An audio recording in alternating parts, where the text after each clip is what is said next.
நேயர்களுக்கு வணக்கம். இன்றைய காலை நேர தலைப்பு செய்திகள்.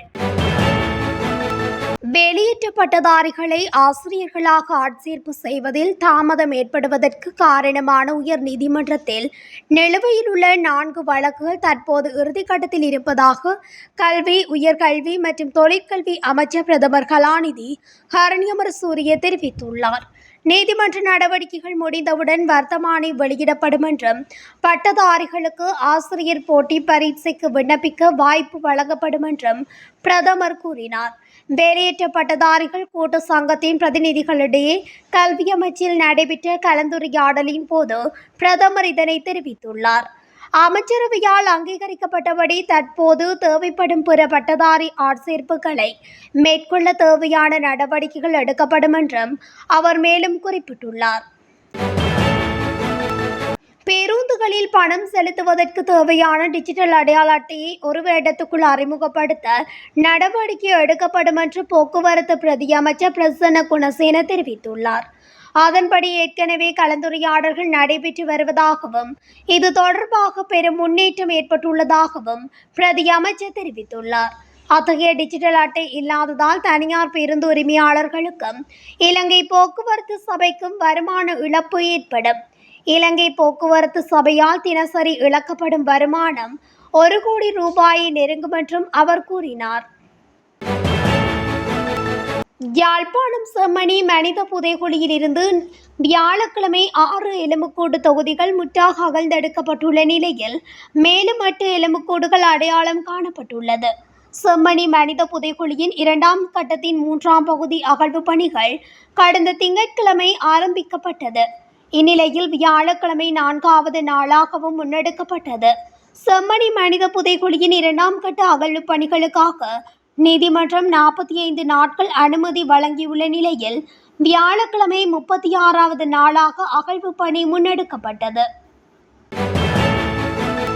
இலங்கையின் பல வங்கிகள் தங்களின் பெயர்களில் தோற்றமளிக்கும் போலி இணையதளங்கள் மூலம் தனிப்பட்ட மற்றும் நிதி தொடர்பான தகவல்கள் திருடப்படுவதற்கான அபாயம் இருப்பதாக வாடிக்கையாளர்களை எச்சரித்துள்ளது.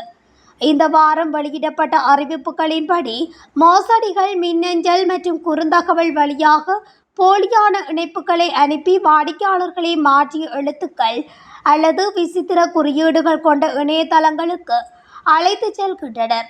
வாடிக்கையாளர்கள் இத்தகைய இணைப்புகளை அழுத்தாமல் அதிகாரப்பூர்வ இணைய முகவரிகளை நேரடியாக டைப் செய்து பயன்படுத்த வேண்டும் என அறிவுறுத்தப்பட்டுள்ளது.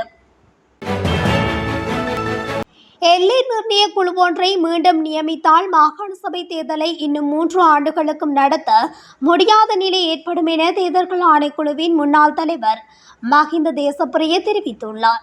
மாகாண சபை தேர்தல் கால வரையறையின்றி பிற்போடப்பட்டுள்ளமை தொடர்பில் பெப்ரல் அமைப்பு 28ஆம் தேதி வியாழக்கிழமை கொழும்பில் ஏற்பாடு செய்திருந்த கலந்துரையாடலில் உரையாற்றுகையில் மேற்கண்டவாறு குறிப்பிட்டுள்ளார். திருகோணமலை முத்துநகர் விவசாய பகுதியில் நேற்றைய தினம் சூரிய மின்சக்தி உற்பத்திக்காக மேலும் ஒரு தனியார் கம்பெனியினர் உள்நுழைந்து வேலைத்தடத்தை முன்னெடுத்த நிலையில் அங்கு விவசாயிகள் மற்றும் குறித்த வேலைத்தடத்தில் ஈடுபட்டவர்களுக்கு இடையில் வாக்குவாதம் ஏற்பட்டுள்ளது. குறித்த சம்பவத்துக்கு இலங்கை துறைமுக அதிகார சபையினர் உள்ளிட்டவர்களுடன் திட்டத்தை ஆரம்பிக்கவுள்ள குழுவினரும் உள்நுழைந்துள்ளனர். இதனை தடுக்க சென்ற விவசாயிகளை தனியார் நிறுவன ஊழியர்கள் தாக்கியுள்ளதாகவும் தெரிய வருகிறது. குறித்த முத்துநகர் பகுதியில் ஏற்கனவே மக்களின் விவசாய காணிகளை அபகரித்து தனியார் நிறுவனங்களுக்கு சூரிய மின்சக்தி உற்பத்திக்காக வழங்கியுள்ளதால் இந்த பிரச்சினை விவசாயிகளுடன் கைகலப்பாக மாறியுள்ளது.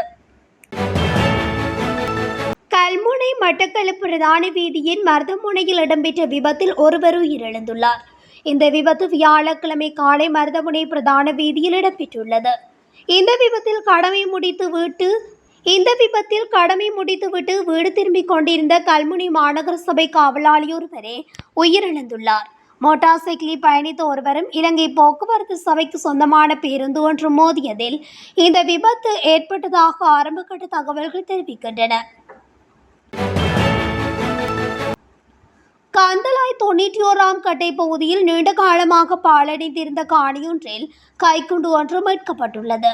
கந்தளாய் போலீசாருக்கு கிடைத்த தகவலின் அடிப்படையில் அவர்கள் அந்த காணியை ஆய்வு செய்த போது அங்கு 87 ஜி ரக கைக்குண்டு ஒன்று கண்டறியப்பட்டுள்ளது. உடனடியாக அவர் அருகில் இருந்த ஒருவருக்கு தகவல் தெரிவிக்க அதன் பிறகு கந்தளாய் போலீசாருக்கு தகவல் வழங்கப்பட்டது. சம்பவ இடத்துக்கு விரைந்து சென்ற போலீசார் கைக்குண்டை அகற்றப்படும் வரை அப்போதைக்கு பாதுகாப்பு வழங்கியுள்ளதுடன் கைக்குண்டையும் மீட்டெடுத்துள்ளனர். காற்றாடிகள் பறக்கவிடப்படுவதால் விமான நடவடிக்கைகளுக்கு ஏற்படக்கூடிய ஆபத்துகள் குறித்து இலங்கை விமானப்படை பொதுமக்களுக்கு எச்சரிக்கை விடுத்துள்ளது.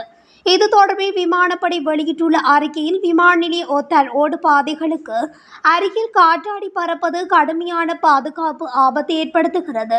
இது விமான விபத்துகளுக்கு பங்களிக்கும் காரணியாக உலகளவில் அடையாளம் காணப்பட்டுள்ளது. இலங்கையில் கட்டுநாயக்க, ரத்மலானை, கிகுராங்கொட, சீனக்குடா, பலாலி, கடுகுருந்த, கொக்கல, வவுனியா, வீரவில மற்றும் மத்தல் ஆகியவற்றை சுற்றியுள்ள பகுதிகளில் காற்றாடி பறப்பது மிகவும் ஆபத்தானதாக கருதப்படுகிறது. எனவே இந்த ஆபத்துகள் குறித்து பொதுமக்கள் அவதானமாக இருக்குமாறு விமானப்படை வலியுறுத்தியுள்ளது. கொழும்பு கோட்டை தொடருந்து நிலையத்தில் இருந்து பிற்பகல் 4:55 மணிக்கு வல்ககபெல நோக்கி சென்ற அலுவலக விரைவு தொடருந்து எந்திரமுள்ள தொடருந்து நிலையத்தை கடந்தபோது தொடருந்தின் எஞ்சின் தனியாக பிரிந்து சென்றுள்ளது. இதன் காரணமாக எந்திரமுள்ள தொடருந்து நிலையத்தில் உள்ள தொடருந்து கடவையில் பெட்டிகள் நின்றதால் பெரும் போக்குவரத்து நெரிசல் ஏற்பட்டுள்ளதாக தெரிய வந்துள்ளது. அத்தோடு குறித்த சம்பவத்தினால் அலுவலகங்களில் இருந்து தங்கள் வீடுகளுக்கு திரும்பிய பயணிகள் கடும் சிரமத்தை எதிர்கொண்டதாக கூறியுள்ளனர். மேலும் 3வது பாதையில் இயக்கப்படும் அனைத்து தொடருந்துகளும் தாமதமானதாகவும் கூறப்படுகிறது. இந்த நிலையில் கலன்று சென்ற அலுவலக விரைவு தொடர்ந்தின் இயந்திரம் சில மீட்டர் தொலைவில் நின்றதாகவும் தற்போது அது பெட்டிகளில் இணைக்கப்பட்டுள்ளதாகவும் தொடருந்து திணைக்களத்தின் மூத்த அதிகாரி ஒருவர் குறிப்பிட்டுள்ளார். கொரவுப்புத்தான ககடகஸ்திகிலிய பிரதான வீதியில் பாரபூர்தி ஒன்று வீதியை விட்டு விலகி பாலத்தின் பாதுகாப்பு தடுப்பு சுவரில் மோதி விபத்துக்குள்ளானதில் 2 பேர் உயிரிழந்தனர். 10 வயது சிறுமி உள்ளிட்ட 2 வரை குறித்த விபத்தில் உயிரிழந்ததாக காவல்துறையினர் தெரிவித்தனர். வெளிநாட்டில் வேலைவாய்ப்பு பெற்றுத் தருவதாக கூறி 3.5 கோடி ரூபாய் பண மோசடி செய்த சந்தேக நபர் ஹட்டனில் கைதாகியுள்ளார். துபாய் நாட்டில் உணவகம் மற்றும் வீட்டு பணிப்பெண் ஆகியோருக்கான வேலைவாய்ப்பு காணப்படுவதாக கூறி ஒரு நபரிடமிருந்து 12 லட்சம் ரூபாய் தொடக்கம் 15 லட்சம் வரையிலான தொகையினை பெற்றுள்ளார். அதன்படி 3.5 கோடி ரூபாய் பணத்தை சந்தேக நபர் பெற்றுள்ளதாக போலீசாரின் ஆரம்பகட்ட விசாரணைகளில் இருந்து தெரிய வந்துள்ளது. சம்பவம் தொடர்பாக ஹட்டன் போலீஸ் நிலையத்தில் உள்ள ஹட்டன் போலீஸ் அதிகாரியின் காரியாலயத்தில் மொத்தம் 49 முறைப்பாடுகள் பதிவாகியுள்ளதாக போலீசார் தெரிவித்தனர். இதில் 12 பேர் துபாய் நாட்டுக்கு அனுப்புவதாக கூறி கொழும்பு கட்டுநாயக்க விமான நிலையத்தில் இருந்து திரும்பி வந்த சம்பவங்கள் பதிவாகி இருப்பதாக பாதிக்கப்பட்டவர்கள் தெரிவித்தனர். முன்னாள் ஜனாதிபதி ரணில் விக்ரமசிங்கவிற்கு பிணை கோரிய நீதிமன்ற நடவடிக்கைகளின் போது அவரது சட்டத்தரணிகள் கூறிய காரணங்கள் ரணிலின் அரசியல் எதிர்காலத்தை முடிவுக்கு கொண்டு வந்துள்ளதாக விவசாய அமைச்சர் கே.டி. லால்காந்த தெரிவித்துள்ளார். ரணிலின் சட்டத்தரணிகள் தனது உடல்நிலை குறித்து முன்வைத்த உண்மைகள் ரணிலுக்கு அரசியல் எதிர்காலம் இல்லை என்பதை குறிக்கின்றது என்றும் கூறினார்.